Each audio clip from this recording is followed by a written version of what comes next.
الجنة والنار حاجات رمزية. الجدل مسموح ولكن لأي مدى. إننا نقول إنه مفيش جنة ولا نار وإن الست لو اتعرت أو اتغطت الموضوع واحد. الفكر مش حاجة مختصرة على حد معين ولا فئة معينة من الناس، بس كمان ضروري يكون لكل فكرة مرجع. إلا عند نوال السعداوي هحكي لك الأول عنها، وده في حالة إنك ما تعرفهاش أصلا ولو إني أشك. وراء كل حاجة بتحصل مجموعة حاجات. أنا مريم رجب في ما وراء الحاجات.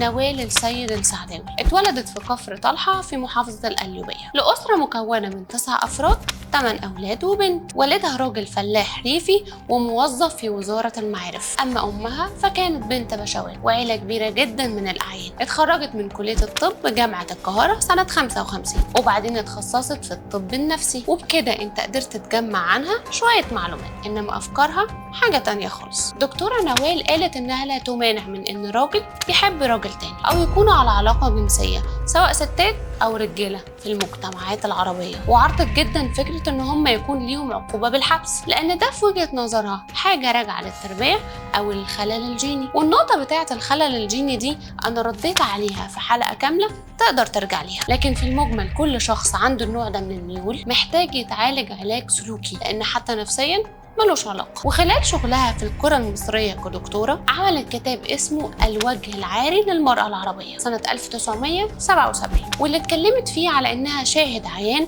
على جرائم اعتداء جنسي ودعارة، وده يعتبر وصف لسيدات مصرية في شرفهم، وإن ده الوش الحقيقي للستات المصرية، وبسبب ده حصل هجوم شديد عليها. أما آرائها ما وقفتش لحد هنا، كانت من أشد المعارضين لحجاب المرأة، لأن ده معناه إن الست معترفة إنها عورة، وقالت برضو إنها مش مع فكرة إن الجسد يتعرض أو يتعرى، لأن ده معناه إنها بتقول إنها مجرد جسد. الله، طب عايزة إيه يا ست انتي؟ قالت لك إنها عايزة الست زي الراجل، لا تتغطى ولا تتعرى، وكمان زيه في الميراث، لأن الدين لازم يتغير نصوصه اللي بتقول إن نصيب الراجل ضعف نصيب الست، وده مش عادي خالص، ولازم يكون في مساواة في المواريث. فإحنا المفروض نغير النصوص الدينية بالشكل اللي ينفع لينا. وهي كمان اتعرضت لعملية الختان، وصفتها بالتفصيل في واحدة من كتاباتها، وده عادي لأن دي الحاجة الوحيدة اللي ممكن نشاركها الرأي فيها، وهو إن هو جريمة في حق جسد الست، بس هي شايفة حاجة تانية. بتقولك إن الختان ده أمر من الله لليهود إنهم يختنوا الذكور،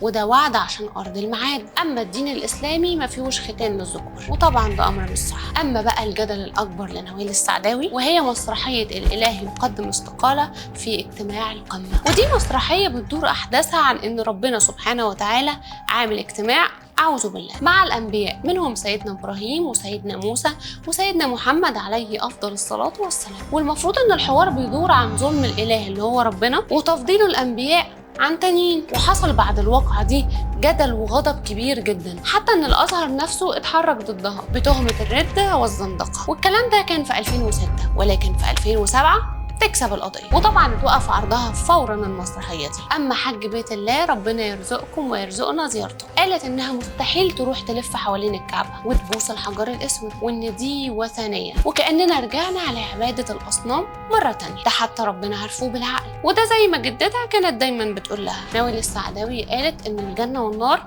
امور رمزية، يعني مش حقيقية ومش هتحصل، وده كله جزء صغير جدا من أفكار نوال السعداوي قبل ما تتوفى في سنة 2021 في عمر 90 سنة. ودلوقتي أكيد اتأكدت من الأمور اللي قالت عنها رمزية، بس المرة دي مش هتقدر تشارك برأيها. انت كمان يا أخي اتأكد انك عامل لايك وكومنت وشير على الفيسبوك، وكمان سبسكرايب على اليوتيوب. أنا مريم رجب كنت معاكم في ما وراء الحاجات.